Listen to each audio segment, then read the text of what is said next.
Замислил ли си се какво се случва с пластмасовата бутилка, която хвърляме след едно използване? Или с празната консерва, стария вестник, счупеното стъкло? Истината е, че те не изчезват просто така.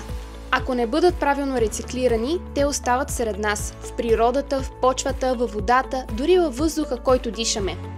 Рециклирането е процесът, който ни позволява да дадем нов живот на старите материали. Вместо да попаднат на сметището или да се изгорят, отпадъците се събират, сортират, обработват и се превръщат в нови продукти. Това не е просто екологичен жест, това е ключова част от устойчивото бъдеще. Например, за да произведем алуминиева кутия от рециклиран метал, използваме до 95% по-малка енергия, отколкото ако я направим от нова руда.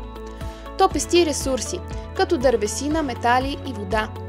И, разбира се, значително намалява въглеродните емисии, които допринасят за климатичните промени. Но въпреки всички тези ползи, реалността не винаги е розова, особено в България.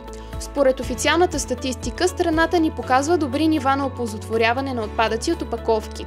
Но ако погледнем по-надълбоко, виждаме, че в половината от общините рециклирането на хартия, стъкло, пластмаса и метал е по 10%. В 43 общини буквално няма. А всъщност, ако не рециклираме, плащаме висока цена. Пластмасата попада в океаните, където се разпада на микрочастици, поглъщани от морски животни, които в крайна сметка се озовават и на нашата трапеза. Нерециклираните отпадъци често се изгарят, отделяйки токсични газове или просто се трупат в депа, които замърсяват земята и водите около нас. Европейският съюз е наясно с този проблем. Именно за това създава строги закони и ясни цели.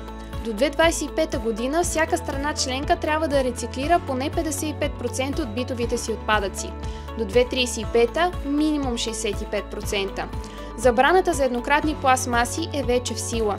Програмата за кръгова икономика поставя акцент върху повторната употреба, ремонтите и рециклирането.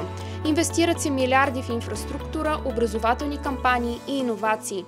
Но колкото и добри да са тези мерки, те няма да сработят, ако ние не се включим. Рециклирането не започва от институциите, започва от вкъщи. От това дали ще хвърлим пластмасата в правилния контейнер, дали ще използваме торбичка за многократна употреба, дали ще купим продукт с по-малко опаковка. Всеки от нас може да прилага простия принцип – намалявай, използвай повторно, рециклирай. Да дадем втори шанс на материалите и да ограничим това, което просто изхвърляме. Това не е екологична отговорност, това е култура, бъдеще и начин да покажем, че ни е грижа за планетата, за нас самите и за тези, които идват след нас.